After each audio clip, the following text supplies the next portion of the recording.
Hello বন্ধুরা, ট্রেনের দ্বিতীয় দিন ঘুম থেকে উঠলাম। ঘুম থেকে উঠে একটু বসেই থাকলাম। দেখে তোমাদের সাথে কথা বলা স্টার্ট করে দিলাম। ট্রেনের মধ্যে কয়েকজনকে দেখাচ্ছে যে আমাদের সিটে বসেছিল, এটা আর্মি। এই কাকুটা হচ্ছে কাশ্মীরেরই লোক, আর এই কাকু হচ্ছে কাশ্মীরে ঘুরতে নিয়ে যায় তাদের টিমেরই একজন লোক। এরপরে আমরা অযোধ্যাতে একটু নামলাম, কারণ অযোধ্যা খুব নাম করা একটা জায়গা। তো সবাই নামছে, আমরা দেখছি প্রত্যেকটা লোক, অনেক লোক নেমেছে এখানটাতে।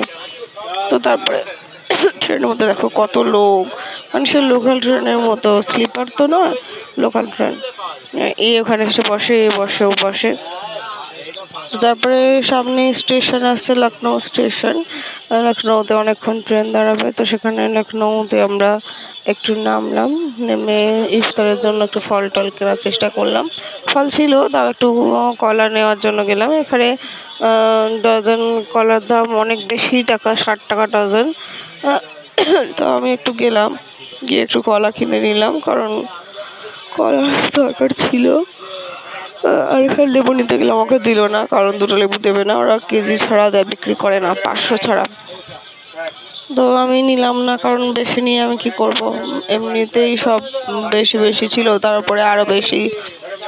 তো তারপর আমি ট্রেনে যাওয়ার সময় একটু ভিডিও করলাম, কারণ পুরো কন্টিনিউয়াসলি আম বাগান ভর্তি, বিশাল বিশাল আম বাগান। আর চারিদিকে যেখানেই তাকাবে, চারিদিকে যেদিকে তাকাবে শুধু গম বাগান, শুধু গমের গাছ ভর্তি। মানুষ দেখা যায় না, কিন্তু শুধু গম গাছ দেখা যাচ্ছে। তো ভাবছিলাম যে এখানে মানুষ কোথায় যারা কিনা এত ধান, এত গম চাষ করেছে। দূর দূর কোথাও দেখা যাচ্ছিল না। এরপর আবার একটু ঘুমিয়ে নিলাম। কি বাজে অবস্থা আমার, না ঝুলা যেতে পারছি, না স্নান করতে পেরেছি। তো তারপরে ইফতারের টাইম হয়ে আসলো। এখানে আবার ইফতারের টাইম অনেক দেরিতেই, কারণ আমার ওখানে ইফতার টাইম 6টার মধ্যে, এখানে ইফতারের টাইম সেই 6:30টায়, কারণ আমরা যেখানে এসে পৌঁছেছি তখন সেখানে ইফতার টাইম হচ্ছে 6:30। তো আমাদেরকে সেই টাইমে ইফতার করতে হবে।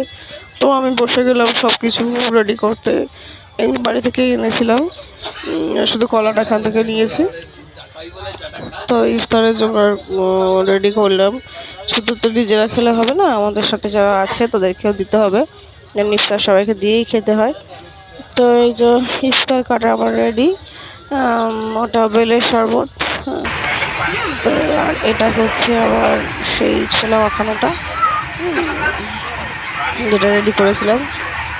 দিয়ে ছোলা মাখানো, এটা হচ্ছে হাই প্রোটিন স্যালাড।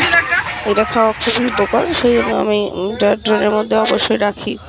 তো এরপরে তো বাঙালিরা হচ্ছে মুড়ি ছাড়াতে চলে না, তো আমিও একটু মুড়ি খেতে স্টার্ট করলাম। আরে দেখো আশেপাশে সবাইকে দিয়ে দিলাম, সবাই খাচ্ছে। সবাইকে দিয়ে দিয়েছি, কারণ ইফতার সবাইকে দিয়ে খাওয়া উচিত।